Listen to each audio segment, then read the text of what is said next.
All right, well, good morning. I want to welcome everyone to Commissioners Court. Before we get started, we have with us this morning Brother Givens. I believe you're on tap to say the blessing today. No, that's what Angie said anyway. Oh. So, Brother Givens, if you would, please lead us in the invocation, and Commissioner McCam, the pledges. So you try to.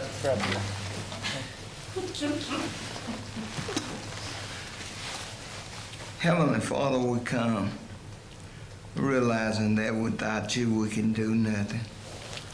So give us strength in our physical body, give us mental ability, give us wisdom and knowledge that we may be servants pleasing unto thee. Today as we come for the court, look upon the judge and the commissioners, look upon every officer of this county's court, bless and strengthen them in the way that is needed, that decisions are made that will benefit our people all over the county. Then look upon each one's family and bless in a special way. We need you, Lord. In Jesus' name I pray. Amen. Amen. I pledge allegiance to the flag of the United States of America and to the republic for which it stands, one nation, under God, indivisible, with liberty and justice for all. Honor the Texas flag. I pledge allegiance to thee, Texas, one state, under God, one and indivisible. Mr. Givens, thank you, sir.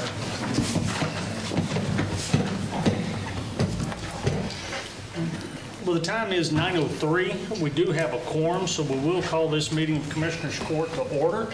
Are there any citizens' comments? No, sir. Item number 1, consider and take action on minutes from previously held meeting of Commissioners Court on April the 25th, 2023. Are there any additions, deletions, or comments? Hearing none, Judge, I move we approve the minutes of the regular session of Commissioners Court, April the 25th, 2023, as presented. I'll second the motion. Motion made by Commissioner Tooley and second by Commissioner Spivey to approve the minutes of April 25th, 2023 as presented. All those in favor of the motion? Item passes unanimously. Item number 2 is consider and take action on a request for refund of overpayment of taxes from the Henderson County Tax Assessor Collector. Good morning. Good morning. I have 2 refund checks for court approval totaling $9,655.46. Court, questions? Hearing none, entertain a motion. I'll make the motion to approve the request for refund of overpayment of taxes from the Henderson County Tax Assessor Collector. I'll second his motion. Motion made by Commissioner McCann and seconded by Commissioner Richardson to approve the refund request for overpayment of taxes by the Tax Assessor Collector as presented. All those in favor of the motion? Item passes unanimously. Thank you. Thank you, ma'am. Item number 3 is consider and take action to amend the Henderson County travel policy and the credit card policy. Ms. Lee. Yeah, of course, y'all are aware that some things have come up over the last month or so with respect to this, and we haven't updated this policy really since about 2010. We did do the mileage around 2014, but I think it's time to address the issue and get this approved. Are there any questions, observations, changes? On the travel and mileage reimbursement policy, the discussion was the different options for rooms. It was what had brought up. Since we originally, the last time we addressed the policy, there have been new options come forward that have kind of complicated some of the choices, and this is to provide clarity. Correct. Okay. Court, questions, comments? Are we talking about the travel one or both? If there's no comments or discussion,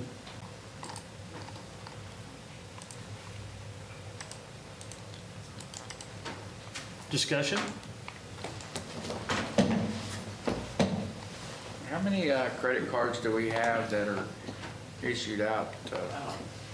100, 200? Not that many. 50? Yeah, 50.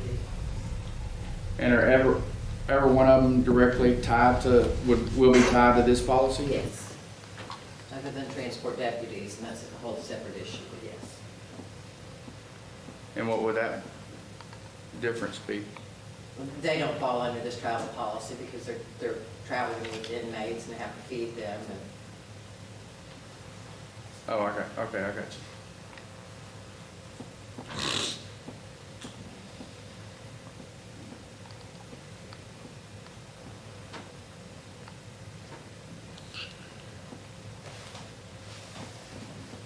Any other comments concerning the credit card policy or questions? She answered my questions before court. Okay.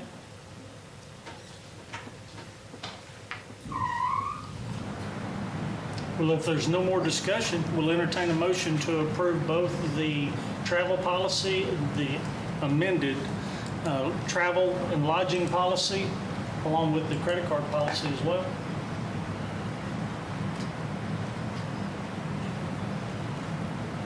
So moved. I'll second the motion. Motion made by Commissioner Richardson and seconded by Commissioner McCann to approve the amendment of the Henderson County travel policy, travel and lodging policy, and credit card policy as presented. Any further discussion? All those in favor of the motion? Item passes unanimously. Item number 4 is consider and take action to adjust the maximum allowed cost for autopsy transport and pauper cremations paid by Henderson County. This is another item or a couple items that have not been addressed in a number of years. We have had discussions recently concerning the effects of the inflation over the last couple of years and how long it's been since we addressed the transportation policy for autopsies. It was last addressed in 2010. Now, the CPI since then has been a 38% increase. And you can see from the notes on your backup that would take us at that rate from $200 for the first call to $276. The transporting services to the medical examiner would go from $150 to $207, and return would be $207 as well.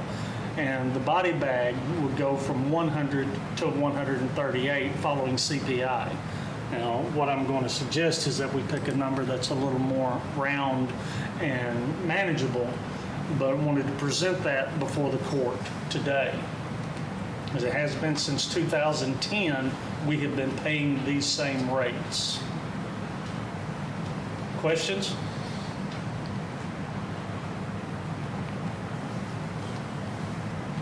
Can't believe we hadn't had to address it in 14 years. Our providers have worked with the county very well over the years, and it is just a function of what's been going on in the economy that has really brought it to the forefront, but it has been a good long time. If we approve these, when will they start? Today? Immediately. So, If I might suggest to the court, the amendments of this would be, for the first call, would be $275, and we go to $225 for the transporting services, and $140 for the body bag, if y'all agree. That's just picking a close round number that is respectful of what's happened with the CPI.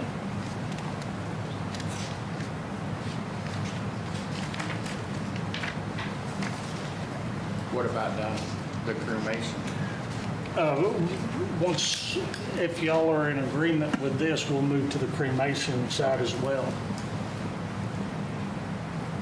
Comments on transports? Can we do, or what is the number for the 207?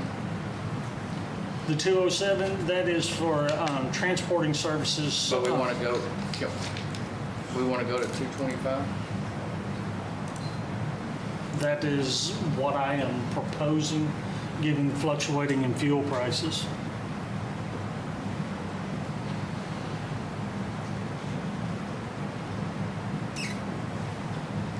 We don't have. Are we gonna we do don't that, have two to do different that. motions, one there, one for cremation? I would like to, that way we keep it clean, because there are two documents that the court will sign on.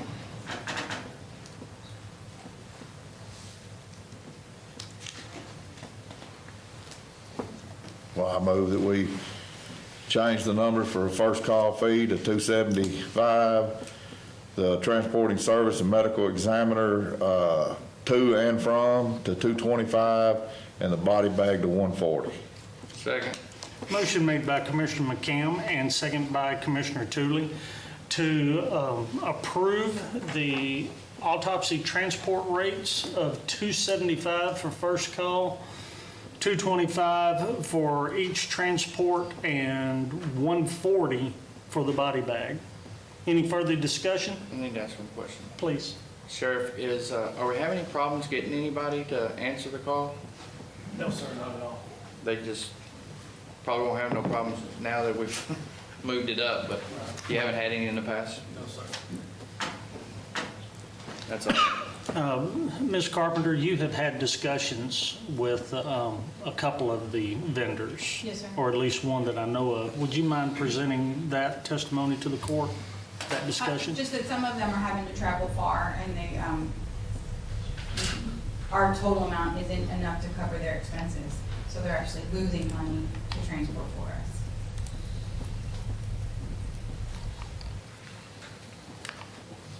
I don't have paperwork to sign for these for if they pass. Pardon? I don't have paperwork to sign for these if they pass for all of us. We still have to plug in these Okay. numbers. That's why we did not have it presented for signatures. Okay, just But making sure. what you have before you was the scratch paper along the original document to Okay. present it. Any further questions? All those in favor of the motion? Item passes unanimously. We'll move now to the cremation, which in 2008 was the last time, and I say cremation, it's referred to under statute as a pauper's burial.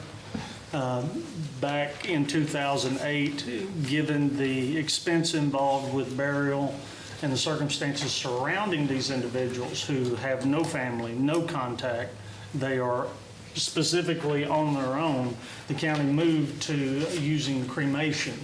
And in 2008, $500 is what was offered.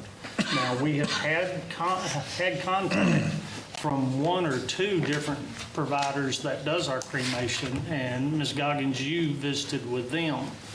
Could you, We just have not increased in such a long time that their cost is going up. It's the same with everything else. The cost is going up, but what we pay them isn't. It's just not enough. And they're really good to work with us. It's just time. and again, on the work paper, you can see that since 2008, CPI has gone up 42%.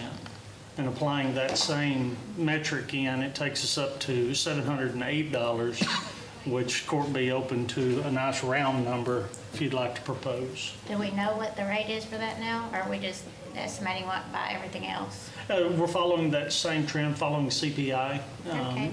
It is not something that has ever been something that someone has made a profit on. Right. It has been part of our statutory responsibility to provide for a pauper's Yes, sir. burial, and this is the most economic fashion of Yes, which sir. we could go. Now, one side note is that if an individual is, the county does pay for a pauper's burial or cremation, the remains that are left are handled appropriately by the vendor. And if a family shows up, they are not given to the family Yes, sir. unless they want to reimburse the cost. So, thoughts? What's your round number? Well, we know it's not gonna go down, so I move that we move the cremation fee to $7.25. I'll second his motion. Motion made by Commissioner McCam and seconded by Commissioner Spivey to approve the amended pauper burial policy, paying for cremation up to $725. Any further discussion? All those in favor? Item passes unanimously. Thank you, Court. Item number 5 is consider and take action to transfer a desk located in the Treasurer's office to the Elections office. Anyone from Audit Office? I guess I will speak on that. Okay, We are transferring my desk over to Elections Office to Paula. okay. Questions, Court? Hearing none, entertain the motion. I'd like to make the motion to transfer the desk from Treasurer's office to Elections office. Second. Motion made by Commissioner Spivey and seconded by Commissioner Tooley to approve the transfer of a desk located in the Treasurer's office to the Elections office. All those in favor of the motion? Item passes unanimously. Thank you, Thank you. ma'am. As long as we don't have to move it. Yeah, as long as we don't have to move it. That's a big desk. That desk is travel. Item 6, consider and take action on matters related to Emergency Service District statutory requirements and responsibilities. Court, in the backup, you have a letter addressed to all of the volunteer commissioners that we have that provide services for the, 9, 10 ESDs that we have? And it's the same type of communication we did last year, just reminding them of some of the most basic responsibilities being in line with the statutory requirements under Chapter 775 of the Texas Health and Safety Code. Speaks toward their audit and financial reportings, the bonds of the treasurers, the required training, and the Open Meetings Act training requirements. Try to get where we do this every year over the last 2 or 3 years anyway. And just to assist in reminding them of those responsibilities, because so many of them, once we're so appreciative to have their assistance in stepping forward and taking these positions, we don't really have a lot of contact or give a lot of information, and these being the basic ones being on record so that they don't trip into anything and everything runs the way it's supposed to. We have provided training, had Teeks, I believe it was, come in.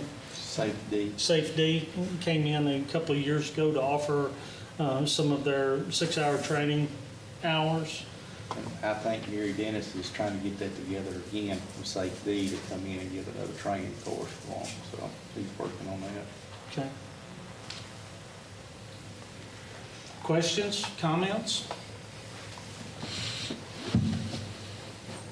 I'd like to make the motion to approve this ESD statutory requirements, responsibilities with all necessary signatures. I'll second her motion. Motion by Commissioner Spivey and second by Commissioner Richardson to approve the letter to the emergency service districts laying out their statutory requirements and responsibilities. Any further discussion or comments? If not, all those in favor? Item passes unanimously. Item number 7, consider and take action to set a public hearing on the cancellation of a recorded plat for Palm Springs Estates subdivision located in Precinct 1. And to speak on this, we have our county attorney who's carried us through this process a time or two before in the past. Yes, we've just got a plat of Palm Springs subdivision that's never actually had any of the lots sold to different owners. It's a little bit different here, and this is something that I think myself and Commissioner Spivey with it has been going back and forth for the better part of 8 months or so. The property owners have now retained Damon Douglas, who's trying to help them get this plat vacated. What makes it different, it's not a complicated process, but this one is actually in the city limits of Caney City. I think there's some issue of the status of the roads, but all we're doing today is setting a public hearing to have it. But the reason it's a little unusual is the statute actually says that if you've never sold a lot in a subdivision, you can vacate simply by filing a sworn statement with the clerk vacating. But the way the statute reads is the original proprietor or owner of the property has never sold. Well, here the whole property has sold. So I think in an abundance of caution, my suggestion to Damon was that we go ahead and set it for a public hearing. It's always better to give the public more rights than they're entitled to. There's no downside to having a public hearing, even if you aren't required, but I think it protects us and protects the property owners to set it for a public hearing. Because nobody owns any lots in this subdivision, I wouldn't expect anyone to show up to oppose the vacating of the plat, but I think it's just a safer process to go through. And if that doesn't make sense, then let me know. Statute says we have to give 3 weeks notice, so they will have to run a notice in the newspaper, which they are prepared to do. So I would propose we set it for about 4 weeks out. I do have a question about it being in the city limits. Is this something they don't do at the city? It's probably something the city could do, the statute there. And again, I know there's been some issues there with the people trying to get something done through the city, was my understanding. I haven't gotten too involved in that. The statute reads, though, that you can vacate a plat the same way a plat is accepted. And so, to me, the argument there is that if we can take action to remove it, we take action to accept a plat for public filing and records. And so I think we have the authority to take action to remove it from, and we actually don't remove them. I believe what the order would end up doing is allowing the clerk to print vacated across the top of the plat, and then it's kept in the records. Was it a private subdivision, or the roads private, or were they city roads? Best we can tell, it's all private. Yeah, they've never been maintained, definitely never been maintained by us, and I don't believe they've ever been maintained by the city either. During the meantime, while we wait on the hearing, I would like to reach out to the city and talk to them about it, if that's okay. We had talked to the city early on. I think they've had some turnover there at Caney City, so I think the people that were originally involved that expressed they did not have any issues or concerns about this one way or the other. I don't think they're with the city, so that's something that probably, we've got a month before it comes back. We'll make sure to reach back out to them and talk to them. Well, looking at the final plat, it looks like it was approved through Commissioner's Court on here, so it looks like they don't do their platting in Caney City. Yeah, so that goes to that argument of what the statute says, it's removed or vacated in the same manner in which it was approved, which then if we approved it, therefore we have the ability to vacate it. One of the questions that might be asked to that point is, did Caney City do any annexation to bring that in? It may have been not in the city when it was originally platted, given that the court took full action on this in 06. I think it's what it said. Yeah. So it would be a way to investigate that and give even more credence to this process. Yeah. Just get their annexation ordinances and see if any of it ever been annexed Yeah. in, so. Just on the surface looking at it, that's what I when I look at the circumstances, I would say is what May have happened. followed Yeah. this process. So around May 30th? That'd be cool. May 30th traditionally is one that we do not hold court following the Oh, Holiday. the holiday. So- So I would suggest June 6th. That'd be fine. Okay, thank you. And so what we will have coming back on June 6th would be a public hearing, and then immediately after, we would have the agenda item to take action on actually vacating the plat. Okay. And we will have an order for the court to sign, and I'll have Damon prepare that and have us an order on that date. And so that means it's gonna be pulled, the original plat will be pulled? Yeah, well, and I think what they do, I don't think we actually pull it, and Mary Margaret, jump in here and correct me. I think what we do is this, and I think this is in the statute, it says vacated, and so we take that plat, and the order will be actually to vacate the plat, but I don't think they actually pull it. I think what they do is they imprint vacated across the top of it, but leave it in the file where it is. Okay. And if they ever wanted to develop it in accordance with the subdivision regulations, they would be required to come back to Commissioners Court, go through whatever processes and regulations we have to re-subdivide the land. Even if they wanted to redo the same plat, they would have to go back through all of the requirements. Any other questions or comments concerning this? What do you think, 9:15? I'd like to make the motion to set a public hearing on the cancellation of the recorded plat for Palm Springs Estate subdivision located in Precinct 1 for June 6th at 9:15. I'll second the motion. Motion made by Commissioner Spivey and seconded by Commissioner Richardson to set a public hearing for the cancellation of a recorded plat for Palm Springs Estate subdivision located in Precinct 1 for June the 6th at 9:15 a.m. Any further comments? All those in favor of the motion? Item passes unanimously. Item 8 is receive financial reports, and there are none. So we have item 9, which is consider and take action on payroll distributions and accounts cash sheets. We have Ms. Harris with us today. I have two. My first one is for biweekly 8. Questions concerning biweekly 8? Okay, let's move on. You have a second one for biweekly 9 And as for well? biweekly 9, yes, sir. Questions concerning biweekly 9? If not, entertain a motion on both. So move to approve. I'll second the motion. Motion made by Commissioner Tooley and second by Commissioner Richardson to approve payroll disbursements for biweekly number 8 and 9 as presented. All those in favor of the motion? Item passes unanimously. Thank you, Ms. Harris. Item 10, consider and take action on submitted contracts.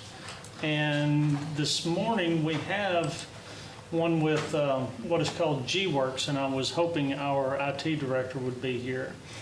G-Works is the company that, y'all know this better than anyone, and Commissioner Richardson, you may want to speak to this. G-Works is the company that bought out PubWorks. Yes, they bought out PubWorks, and I think this is just a new agreement that we're signing with the new company that's bought them out. Josh's been working with them a while because actually we had 4 different accounts, one for each precinct. So he was trying to get everything together and put the signature deal for the contract or the agreement under just one deal to make sure we were all covered. It consolidates the 4 precincts under Yeah, one. one contract type deal. So. And for those of you not understanding, Precinct 4 implemented PubWorks, 2 years, maybe 3 years prior to 3 years ago, 18, I think. 18. Josh, would you mind coming forward? They're wanting to do 4 separate agreements, just the agreements. So what do you They'll separate? be all combined. So we're seeing this one entity for billing, we're seeing this as 4 different entities for agreement. So each one, I don't know if you want to do that as each precinct signs their own, or if you want to do it all as judge's approval. I tried and I pushed to get them all pushed as one. Not because just for simplicity, because it's the same company, same building, so. There want to be four different agreements, one for each precinct. So this is not a consolidation, It is this not a is consolidation. for each precinct, One for each precinct. okay? It's the same contract, I believe, minus unless did they correct the judge's name on that? No, they still have Judge Sanders. So, Angie asked them about the judge's name, right? And I haven't received anything. So that was the only caveat, is that the judge's name, which I'm sure we could correct that, probably, force in the back. Yeah, I was trying to consolidate it down just for simplicity's sake. However, it may be a good thing that it is four separate contracts, just in case somebody ever does not run, and someone else comes in and says, I don't want to be a part of that, then they can bow out if they decide to. So it gives you some flexibility. I was just trying to do it for simplicity in building.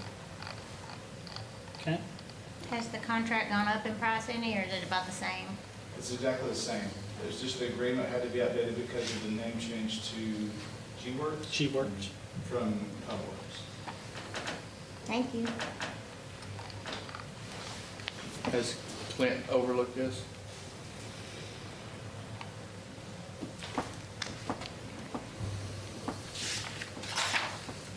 Now, comments? It sure has been a good program for us. Easy to keep track of. I had another Mason County called me the other day asking about it, how we like it and stuff, and I let them know how it worked. It really done a lot more than what we needed on there, and I told them that, it's G-Work on out. I'm not sure if the song is going to change, if they just change the pub or something they have in here. So I'm not sure if they're changing any of the same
Construction, and they also said when they get finished, they're gonna redo the road.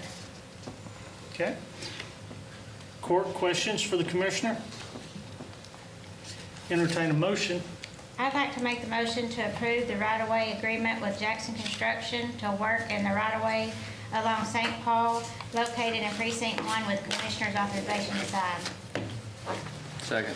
Motion made by Commissioner Spivey and second by Commissioner Tooley to approve the right-of-way agreement with Jackson Construction to allow work along the right-of-way in association with Malakoff ISD on St. Paul Road with the Commissioner's authorization to sign. All those in favor? Item passes unanimously. You believe you have an extra one? Yes, next one, there are several put together, but they're all three from the same company, so I'm gonna put them all together in one motion. We have Spectrum, the open trench and bore, fiber optics on County Road 1119 and 1120. I have the maps and plans attached on County Road 1200 at two different places. There will be boring some and open trenching on places along 1200, installing conduit and fiber optics. And then on County Road 1504, there is an existing pole, and they're putting a new pole and installing conduit and fiber optic to the power pole. The new pole will be placed in the right of way, and they're using the existing pole for a U-guard riser trench, and they're going to trench in between the two poles, 48 inches minimum, placing the fiber optic. Questions for the commissioner? Hearing none, entertain a motion. I'd like to make the motion to approve the proposed utility line activity to install fiber optic connection within the right-of-way of 1119, 1120, 1200, and 1504, located in Precinct 1 with the Commissioner's authorization to sign. Second the motion. Motion made by Commissioner Spivey and second by Commissioner Richardson to approve the right-of-way agreement with Spectrum for installation of fiber optics and conduit on County Road 1119, 1120, 1200, and 1504 with Commissioner's authorization to sign. All those in favor? Item passes unanimously. Thank you, Court. Thank you. Commissioner Tooley. Yes, Judge, I have 5 this morning. County Road 2803, 2805, 2806, 2807, and 2808. 2803 is installing underground fiber optics. Also on the back picture of this, it has underground visual of 3913, but that is not the case or in this area. So we're strictly dealing with the underground on 2803. And then the rest of the roads are all aerial. Stockard community is getting broadband.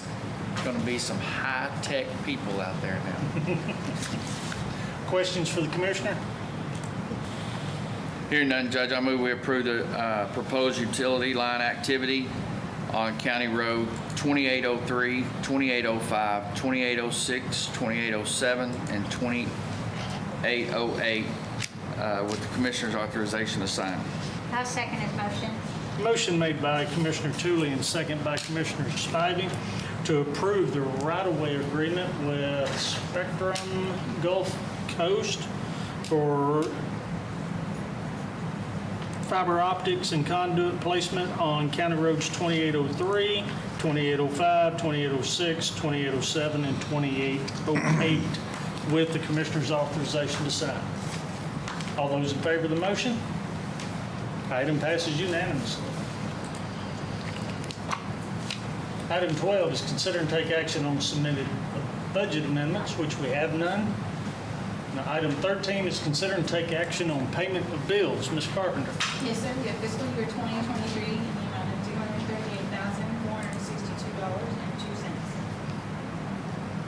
$238,462.02. Commissioner Spivey, questions? She answered my question before, Court. Thank you. Commissioner Tooley? I have none. I have none. Commissioner Richardson? No questions, Judge. Entertain a motion. I'd like to make a motion to approve the bills for fiscal year 2023 in the amount of $238,462.02. I'll second the motion. Motion made by Commissioner Richardson and second by Commissioner McCam to approve the bills in the amount of $238,462.02 as presented. All those in favor of the motion? Item passes unanimously. Item 4, consider and take action on submitted plats. There's one plat for precinct 3 and all feature paid. Commissioner McCam? Yes, I have one on Water's Edge. He tried to take 2 lots and making them into one. Lot 306 and 307, making 306-A. Questions for the commissioner? Entertain a motion.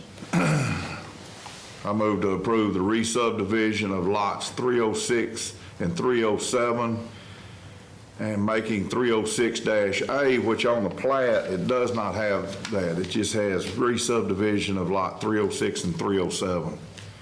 So can we make note that on the plat itself, it has 306-A, but not down in the wording?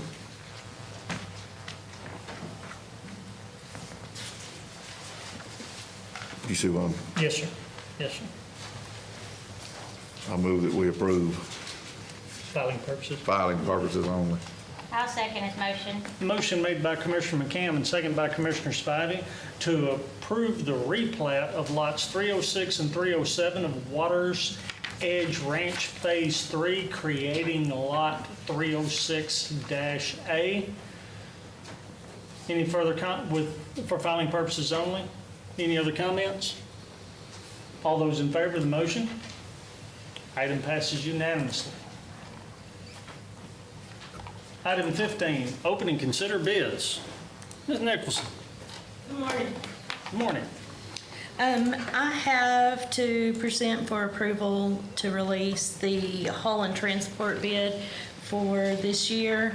I propose that we can run, if approved today, we'll run the ads this Saturday and next Saturday, do the opening on the 23rd, and then present those responses back to the court on the 30th. I've got, I believe it's 14 different companies that I'll send notifications to.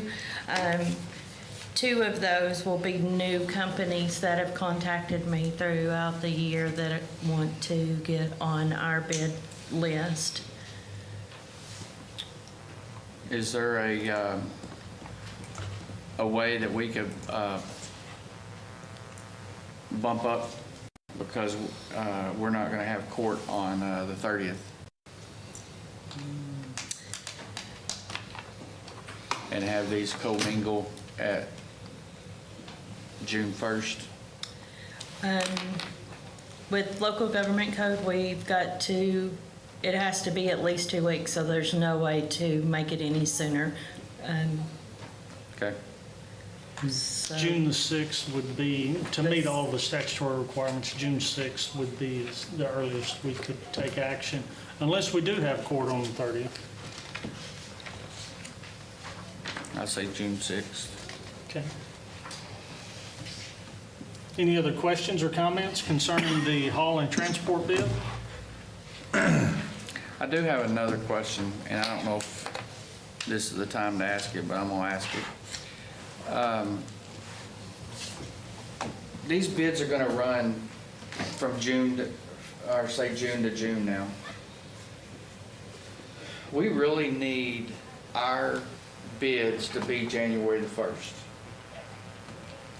Because we are halfway in, and hopefully maybe we don't have this problem again, but we're halfway into the year, and we can't get no material or people to haul for us and that kind of stuff.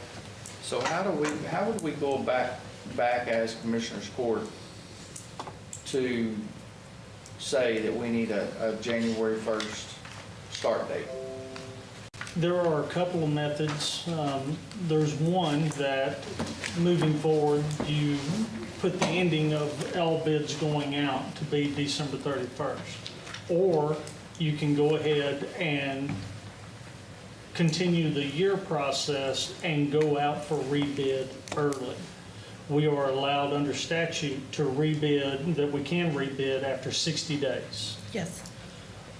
Of course, we don't normally do that, but to realign many of these seasonal services and products, it is completely within the court's purview to do that. So, Another option too that the court has is at the end of, say, this particular one is as you're coming to the end of May of '24, you can ask the awarded companies, will you extend until the end of '24?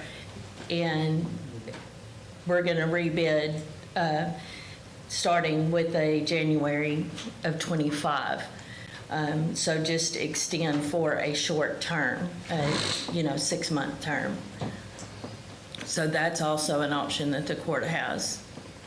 With many of the items that we bid, and particularly with road maintenance, issues surrounding road and bridge maintenance, we have delays. At one time, we were on a January 1, but given the circumstances of each bid, it has moved back, and that's because of the court asking for rebids, not having we usually have 1 or 2 bids every time, but the court in recent years has become pretty often that we ask for a rebid, moving the schedule back. So we're kind of a victim of some of the things that we've done in the last 4 to 8 years, I guess, is the best way to put it. I just wanted to, It's something that we can put out there, that we would like to address it starting October. Or we could do, as Ms. Nicholson was saying, at the end of these, since we've already gone through the process, we could extend 6 months with the intent of rebidding at the first of the year, awarding at the first of the year. Right. Thoughts? One other thing I wanted to ask about, I had her put on there, rate per mile, and I put one direction. I was see about changing the wording on there, on the rate per loaded mile. That way, Okay. when they put their rate down, they know if they're charging for both ways. They need to calculate, we'll get the same calculation for everybody for loaded mile. Okay.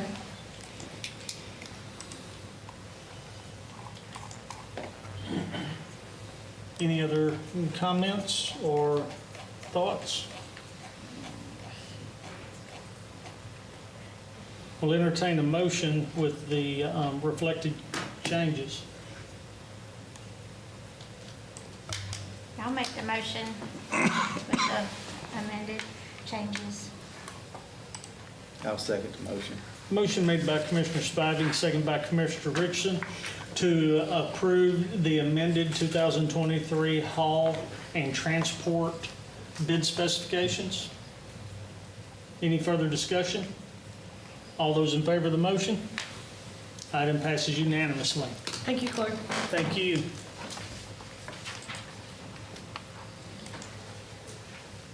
Item 16, consider and take action to adjourn.